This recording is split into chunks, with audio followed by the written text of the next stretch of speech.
Have you ever noticed a sudden quiet where there should be noise? A name that used to be everywhere, now gone, as if erased from memory. This isn't the quiet of time, it's made. A symphony of silence, each note the removal of a voice that challenged power. This silence is a weapon, more chilling than any threat. It doesn't scream, it whispers you out of existence. Power asserts itself not with a bang, but with a silence, a void where a person used to be. We trust the stories on our screens, but what if the most important events are the ones we never hear about? The true masters of our age don't create martyrs, they create ghosts, figures so erased that future generations question if they ever existed. This is the domain of the invisible hand, not guiding, but correcting, pruning dissent before it can cast a shadow. It operates with surgical precision and ghostly anonymity, editing the chapters of those who dared to offer a different ending. Its power is so complete, its existence feels like a conspiracy theory. But look at the gaps, the sudden silences. That's its signature. The fear it instills isn't of violence, but of evaporation, waking up to find your identity systematically dismantled. You can be erased from the present, your voice silenced in humanity's conversation. This is the ultimate power, not killing the body, but wiping out the soul, making a life story a blank page. And it happens so quietly, almost no one notices the ink is gone. When the Berlin Wall came down, we thought a new age of freedom was starting. But from the mess, a new power showed up. Less about ideas, more about what works. The new kings aren't presidents. They control information and energy, the two main things modern life needs. They are loyal to a worldwide network of money, tech, and stuff. In the 21st century, data is like oil, and energy is like the lifeblood.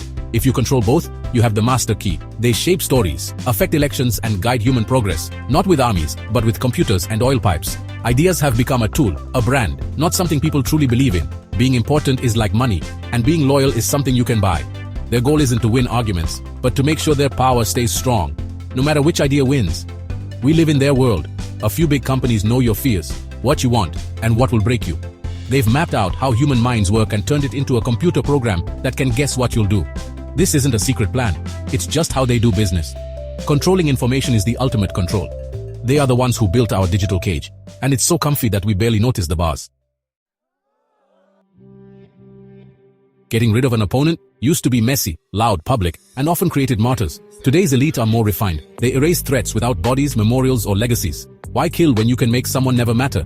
It starts with reputation, whispers, rumors, selective leaks, digital forensics looking for mistakes that can be weaponized. The public, trained for outrage, consumes the story. The target is remade as a fraud or a monster. Next comes professional and financial isolation. Job offers vanish, loans are denied, partners cut ties. The target is disconnected from networks, becoming untouchable. It's a death by 1,000 cuts, each delivered by a different anonymous hand. The final stage, psychological warfare.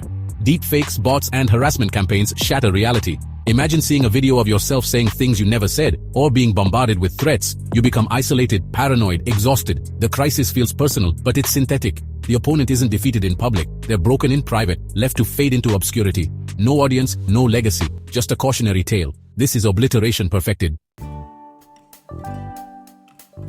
History is full of ghosts, people who shined brightly, and then just disappeared.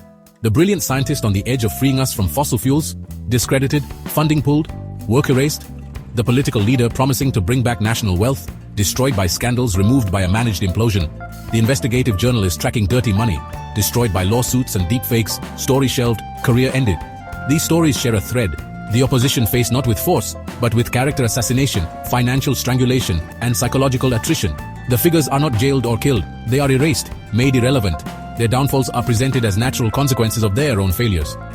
The orchestra plays its symphony of silence so perfectly, the world believes they simply stumbled off stage. No one notices the invisible hands that push them. The resources, the power, remain in the same old hands. Silence is the signature. So who does all this erasing?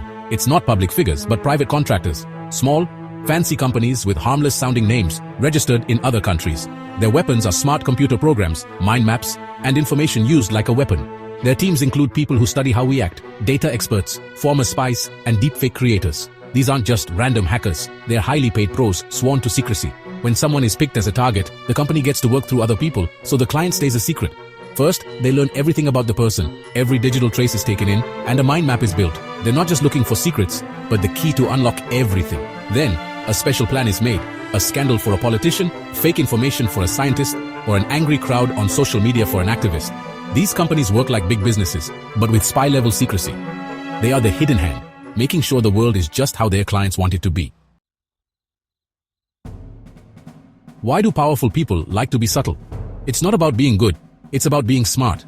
The top people want things to be organized, not to get even. People who cause trouble are things to be managed, not enemies to be hated. Getting rid of people in public is messy. Heroes can start revolutions. Being subtle gives you certainty. People who are made to look bad and forgotten are not a threat. A movement quietly dies when its leader is caught in a scandal. The goal, to fix problems quietly and well, without leaving any clues. This is about managing risks. The biggest fear is a rebellion that gets out of control.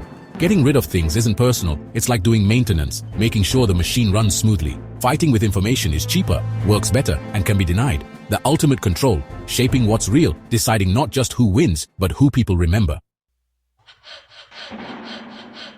Think about this. How often have you seen a public figure become a bad guy overnight and just accepted the news story? What if the facts themselves are part of a show and you're an actor without even knowing it? Some movements get endless news coverage, while others are ignored or made fun of. Some protests are called heroic, others are called riots. This is the art of making things bigger and making things disappear. The invisible hand turns up the volume on voices that help its plans and silences those that don't. Financial markets are another stage. Companies and even countries can be ruined by made-up problems. We accept the results, rarely asking who really benefits. The made-up reality uses our natural leanings and feelings against us, setting up the discussion, guiding us to a result that was already decided. The most effective prison is one where you don't even know you're in it. The question is, can you see the strings that guide your attention and your loyalty? We live on the surface, elections, markets, news feeds. But what if that's just the tip of an iceberg? Below is the machinery of control, faceless corporations, dirty money, algorithms, and elite strategy. These forces decide which ideas bloom, which leaders rise or fall. The events we see are ripples from huge pressures below. How much of history is real, and how much is a carefully edited script? The past can be reshaped as easily as the present. Control the records, discredit sources, push a new truth. Silence is filled with purpose. Coincidence might be a planned move. The surface is calm, but the currents below pull us in directions we never chose.